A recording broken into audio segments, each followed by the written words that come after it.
तो पहले आए हैं प्रवेश यादव और इनसे मैं कुछ प्रश्न पूछूंगा जिसको इनको सही सही जवाब देना होगा। तो पहला प्रश्न, ऐसी कौन सी नदी है जो कर्क रेखा को 2 बार काटती है? माही नदी है। माही नदी एकदम सही आंसर है। माही नदी एक ऐसी नदी है जो कर्क रेखा को 2 बार काटती है।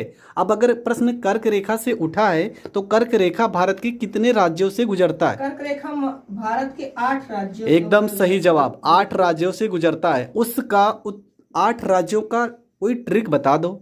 मित्र पर गमछा झार। तो ट्रिक है आपका मित्र पर गमछा झार, एकदम सही ट्रिक है। और अब मैं इनसे पूछूंगा, हर एक राज्यों का नाम भी बताना पड़ेगा। तो हर एक राज्यों को इन्हें बताना पड़ेगा कौन कौन से 8 राज्य हैं। तो मी से मिजोरम। मिजोरम एकदम सही आंसर है। शॉर्ट फॉर्म में लिखते जाओ। ता से क्या हो जाएगा? त्रिपुरा। त्रिपुरा एकदम सही। दूसरा पा से क्या हो जाएगा? पश्चिम बंगाल एकदम सही। रा से क्या हो जाएगा? राजस्थान। शॉर्ट में लिखते जाओ जल्दी जल्दी। रा से राजस्थान एकदम सही आंसर है। गा से क्या हो जाएगा? गा से हो जाएगा गुजरात। गुजरात एकदम सही राज्य है। माँ से क्या हो जाएगा? माँ से मध्य प्रदेश। एकदम सही, मध्य प्रदेश। छा से क्या हो जाएगा? छत्तीसगढ़। एकदम सही जवाब। और छत्तीसगढ़ की राजधानी जो है रायपुर, वो इसके कर्क रेखा के पास गुजरती है। झार से हो जाएगा झारखंड। अब मैं कुछ ऐसे प्रश्न को और बताना चाह रहा हूँ इस प्रश्न में। तो यहाँ पे अगर भारत में क्षेत्रफल की दृष्टि से सबसे बड़ा राज्य कौन सा है? राजस्थान एकदम सही जवाब। क्षेत्रफल की दृष्टि से सबसे बड़ा राज्य राजस्थान है। दूसरा प्रश्न ये आपको बताना है, ऐसा कौन सा इसमें से राज्य है जो भारत के मतलब कि पूर्व दिशा में है? सबसे पूर्वी राज्य तो अरुणाचल प्रदेश है और उसके बाद यहाँ मिजोरम, त्रिपुरा, ये सारे हो जाएंगे। ऐसा कौन सा राज्य है इन 8 राज्यों में जहाँ पर सबसे ज़्यादा जंगल पाए जाते हैं, सबसे ज़्यादा वन पाए जाते हैं? सबसे ज़्यादा वन ऐसा कौन सा राज्य है जहाँ पर पाए जाते हैं? मध्य प्रदेश एकदम सही आंसर है। मध्य प्रदेश एक ऐसा राज्य है जहाँ पर सबसे ज़्यादा वन पाए जाते हैं। तो अब लगे हाथ 2-3 प्रश्न और हम पूछ लेते हैं। मध्य प्रदेश की राजधानी क्या है?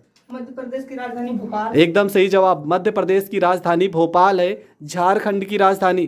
झारखंड की राजधानी छत्तीस नहीं, रांची। रांची। और बताना है आपको, ऐसी कौन सी नदी है भारत की जो सबसे लंबी नदी है? गंगा। गंगा नदी भारत की सबसे लंबी नदी है और इसकी लंबाई के बारे में बता दे रहा हूँ। 2525 किलोमीटर इसकी लंबाई है और भारत के 5 राज्यों से होकर गुजरती है। और अगर पूछा जाए कि किस राज्य में सबसे ज़्यादा गंगा नदी बहती है तो उस राज्य का नाम है यूपी। यूपी के 28 जिलों से गंगा नदी बहती है। ठीक है, अब आपको ये बताना है कि गंगा नदी और ब्रह्मपुत्र नदी कहीं पर मिलती हैं, उस जगह का नाम क्या है? कौन से राज्य में दोनों नदियाँ मिलती हैं? कहाँ पे डेल्टा बनाती हैं ये आपको बताना है। गंगा नदी और ब्रह्मपुत्र नदी पश्चिम बंगाल में डेल्टा बनाती है, तो लिखेंगे पश्चिम बंगाल।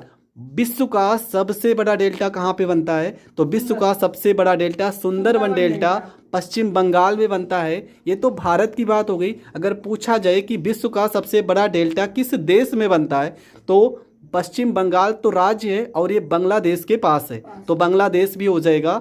बांग्लादेश और पश्चिम बंगाल से मिलती जुलती सीमा में बनता है सुंदरबन का डेल्टा। तो अब आप आ जाइए, अब आपका दूसरा। तो अब आएंगी पूर्णिमा यादव और इनसे मैं कुछ प्रश्न पूछूंगा, देखते हैं कितना ये प्रश्न बता पाती हैं। तो पहला प्रश्न आपका ये है कि अपवाह के क्षेत्र से विश्व की सबसे लंबी नदी कौन सी है? कौन सी नदी है? ब्रह्मपुत्र नदी। ये तो भारत कंफ्यूजन नहीं होना है, आपको आराम से बताना है, कोई डरने की बात नहीं है, वीडियो बनता रहेगा। पहला प्रश्न ये है कि विश्व की ऐसी कौन सी नदी है जो अपवाह क्षेत्र की दृष्टि से सबसे बड़ी नदी है? अमेजन नदी एकदम सही जवाब है। अमेजन नदी है। और मैं आपको बताना चाहता हूँ कि अमेजन जो जंगल है विश्व का सबसे बड़ा जंगल है। ठीक है, और ये जो जंगल है इसमें बहुत ढेर सारे खतरनाक जानवर भी पाए जाते हैं। अगर कभी घूमने का मौका मिले तो आप ज़रूर जाना। चलो दूसरा प्रश्न आपको ये बताना है कि भारत की सबसे बड़ी नदी कौन सी है? ब्रह्मपुत्र नदी एकदम सही जवाब है। ब्रह्मपुत्र नदी भारत की सबसे बड़ी नदी है। अगर लंबी नदी की बात करेगा तो कौन सी नदी है? अगर गंगा नदी है। ठीक है, ब्रह्मपुत्र नदी भारत की सबसे बड़ी नदी है और लंबी नदी की बात किया जाए तो सबसे लंबी नदी है गंगा नदी। ये भी इनका सही आंसर है। तो एक प्रश्न हम इनसे पूछ लेते हैं कि भारत में अभी हाल ही में धारा 370 हटाया गया कौन से राज्य से? जम्मू कश्मीर। जम्मू कश्मीर को लिख के बताओ। जम्मू कश्मीर में धारा 370 हटाया गया है, एकदम सही जवाब है जम्मू कश्मीर, इसका करेक्ट आंसर होगा। तो आपको ये बताना है कि ऐसा कौन सा पुर्तगाली था जो भारत में सबसे पहले आया था? कौन सा पुर्तगाली भारत में सबसे पहले आया था? तो वास्को डिगामा। वास्को डिगामा, ठीक है, एकदम सही। 1498 में वास्को डिगामा भारत में सबसे पहले आया था। थोड़ा सा इनको कन्फ्यूजन हो रहा है, पहली बार कैमरे के सामने आई है, तो एकदम सही आंसर है। सब कुछ याद था, पर कैमरे के सामने बोलना बहुत बड़ी बात है, पहली बार बोल रही तो थोड़ा बहुत तो कन्फ्यूजन होगा ही। 1498 ईस्वी में, मैं बता दे रहा हूँ, 1498 ईस्वी में पुर्तगाल के निवासी वास्को डिगामा भारत आए थे और भारत की खोज की थी। अगर पूछा जाए किस स्थान पर आए थे तो केरल में आए थे। और आपको पता है भारत में सबसे ज़्यादा जो मसाले होते हैं वो केरल में ही होते हैं।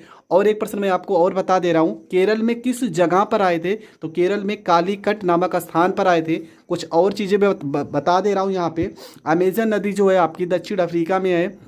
ब्रह्मपुत्र नदी तिब्बत के मानसरोवर झील से निकलती है जहाँ पे कैलाश पर्वत है। और ब्रह्मपुत्र नदी भारत में सबसे पहले कहाँ पर प्रवेश करती है?